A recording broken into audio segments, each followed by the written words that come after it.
You're close to being completely lost, and you don't know what to do. Your opponent is putting a ton of pressure, and you want to find a way in order to survive. You try to play a bunch of defensive and passive moves, but you get destroyed. And let me tell you something, most of the time, the best way to defend is attacking. So enough talking, and let me show you what I'm talking about. I'm playing as white, I played d4 and my opponent replied with the Sicilian, so c5. Now I played the open Sicilian, knight on f3, and he replied with a6. Now, I'm not experienced with the open Sicilian, I just changed it. I used to play the closed Sicilian and the Alapin, so this is completely new for me. I'm trying to learn it, although sometimes you find different lines that you have never found. Like this, for example, a6, which is something they usually don't play. You know, usually they, for example, develop the knight, or they play e6, or they play d6, but no one almost play a6. And honestly, I was already surprised. So I thought that playing the move d4 was really logical. Apparently this is the O'Kelly variation, and what you're supposed to do usually is to play c4 or c3. For example, if you play c3, so that you basically get into an Alapin where your opponent played, for some reason, the move a6. Like, you know, this is a... wait, what happened? Okay, let's say he develops, do something. This is the Alapin, right? He has to go back, but the opponent played a6, so it doesn't really make a ton of sense. So going back, this is not what I played.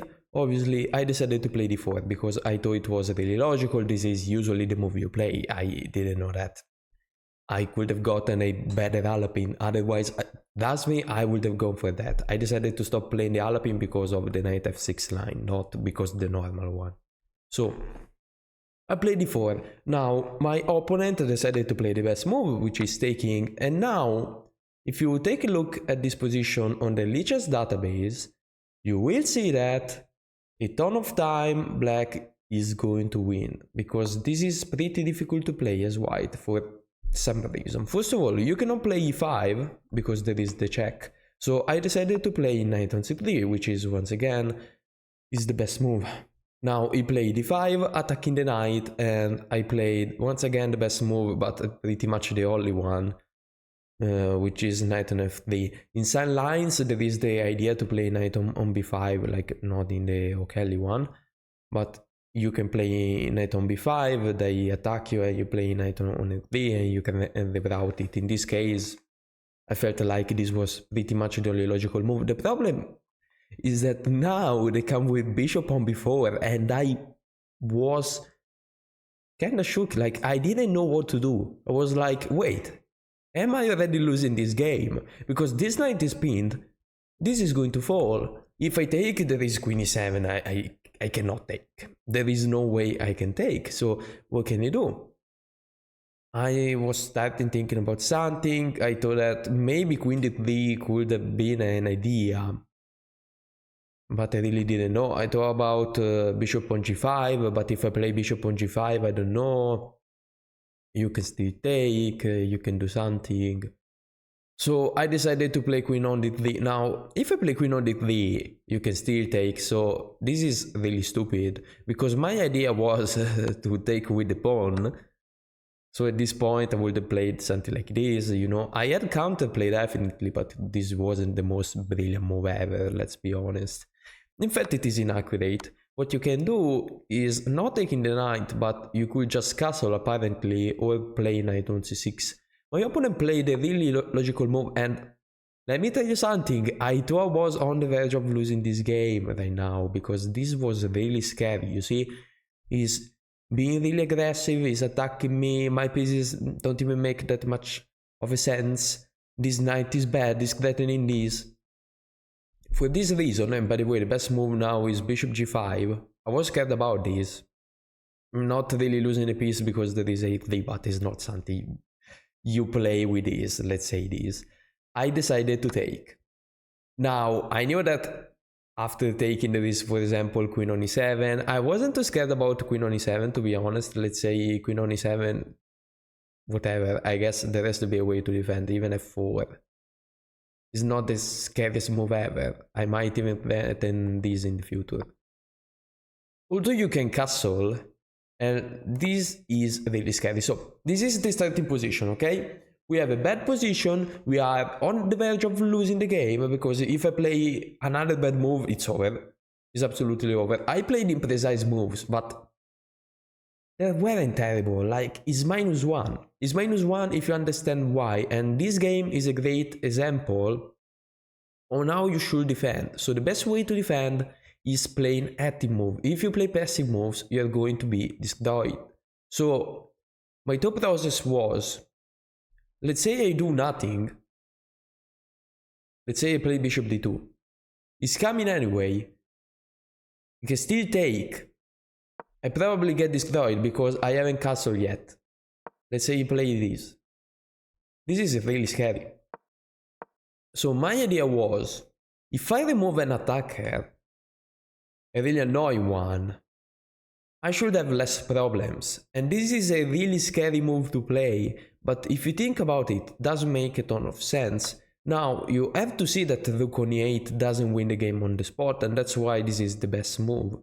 I saw that after rook on e8, which obviously my opponent played, I wasn't going to lose a knight, so I decided to play an aggressive move and to win more material, because at least even if something goes wrong, I still have enough material to play, and I'm also creating some problems for my opponent. So if you can create problems, your opponent can mess up, otherwise he's not going to. If you play too passive, he can destroy you, obviously. So now I decided to play f4. f4 is pretty much the only move. It is the move that allows you to defend the knight. And now he decided to take the pawn. And as you can see, it's almost equal. It is a scary and difficult situation, but it is almost equal. Well, now that he thinks about it, I'm even better. But why? If you think about it, f6 is coming, so after you play f6, I lose the knight. What can I do? So I'm under attack. I don't want to think about a passive move. I need to think about counterplay. You see, this is really difficult to defend. Usually, when there is something that is too difficult to defend, you just decide not to defend it and go for counterplay. And you say, basically, you are attacking me, okay, I'm also going to attack you and create some problem. And that's why I decided to play the move bishop d2. Now, bishop d2 looks like a really passive move that doesn't make any sense. In reality, bishop d2 just unpins the knight, which means that if you play f6, I win the knight. I just win a knight. We check, let's say we played queens. This happened. Okay, you could play this, but I mean, I can defend. You want to win the knight, obviously, so you're going to play this. And I figured it out. So apparently there is knight on b6, which is okay. Knight on b6, it is a move. But even bishop on c4, it is pretty good. I probably will play knight on b6, to be fair, just avoiding any rook d8 stuff. And yeah, that would be really clever. So by playing these, I'm creating some threats. And now my opponent has to be pretty careful. For this reason, he decided to take with the bishop. Now, taking with the bishop, it is a really clever move. Because if you think about it, if you take with the knight, I can just trade pieces. I'm going to take the queen, and I can play this. And after all this happened, I still up a pawn. Like, okay, my structure is bad. I don't think I'm going to win a game like this. I'm not sure about that. I might, although, I mean, I'm up a pawn. So this is not something that you usually would like to do. My opponent decided to take with the bishop, with the idea that now there isn't an attacker that is threatening the knight. Now, after they take back with the bishop, you have f6. And I'm losing the knight. But it's plus 3. How? How is it possible that is it plus 3? Like, I'm just literally going to lose the knight. There is no way I can defend it. It's pinned, a pawn is attacking it. As I said, if there is no way to defend something, attack something, go for counterplay. And I played the third great move. Long castle. The knight is under attack. If you take there is still the same stuff and going to be better, And if you take my bishop thinking you're clever, you're not. You just lose more material than me. It's plus 20 actually. Yeah, I mean, you lose everything because I'm going to take my check. So, you cannot do that. What can you do?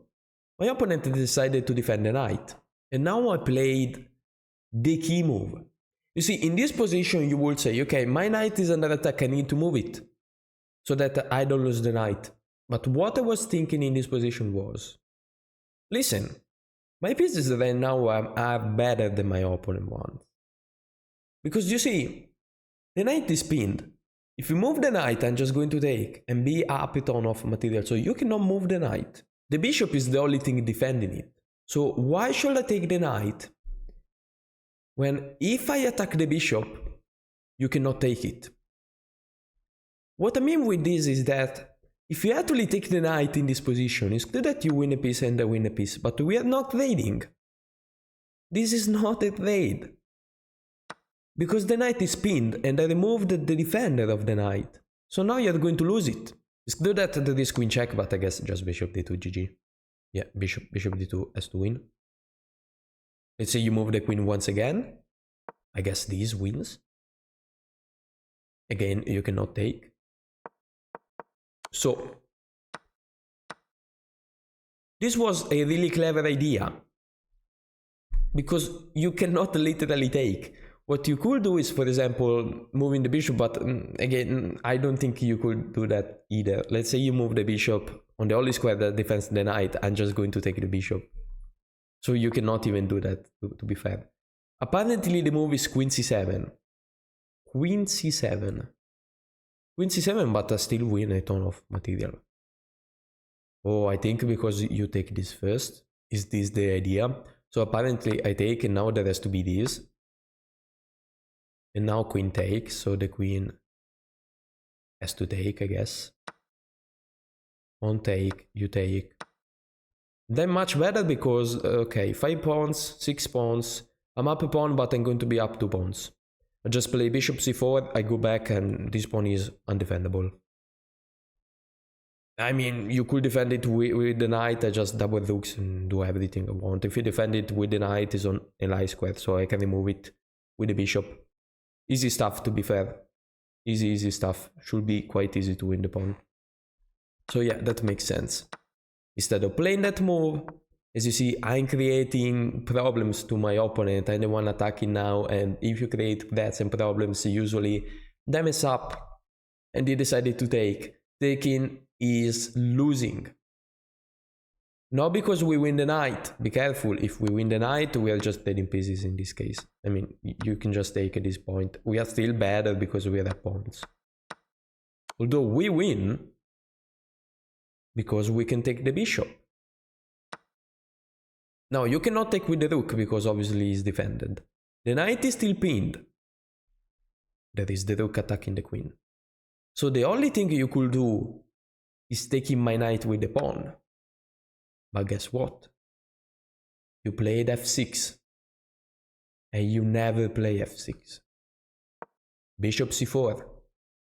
The knight is pinned twice. Not only to a queen, but also to a king. And let me tell you something, this knight is not going anywhere. So my opponent replied with rook on f8, which is a die, I don't know, to lose faster, I guess. Now, I could take this way with the rook, with the idea that if you take, I just win the queen with check, I'm going to be up a ton of stuff. I played the most practical move, like this has to be incredible. Queen take e5, the knight is lost, the attackers pin twice, and I'm also threatening mate. So the best move is queen on f6. Okay, just take the queen. I'm just snapping this queen like without even thinking. I could even take this way, but I mean, I think I could win this. I'm fairly sure I could win a position like this, where I'm up a full rook and 1 pawn. Quick recap, if you are under attack, you should play active moves, you should go for a counterplay, and most of the times the best defense is attack. So I hope you enjoyed the video and that I'll see you soon with the next one.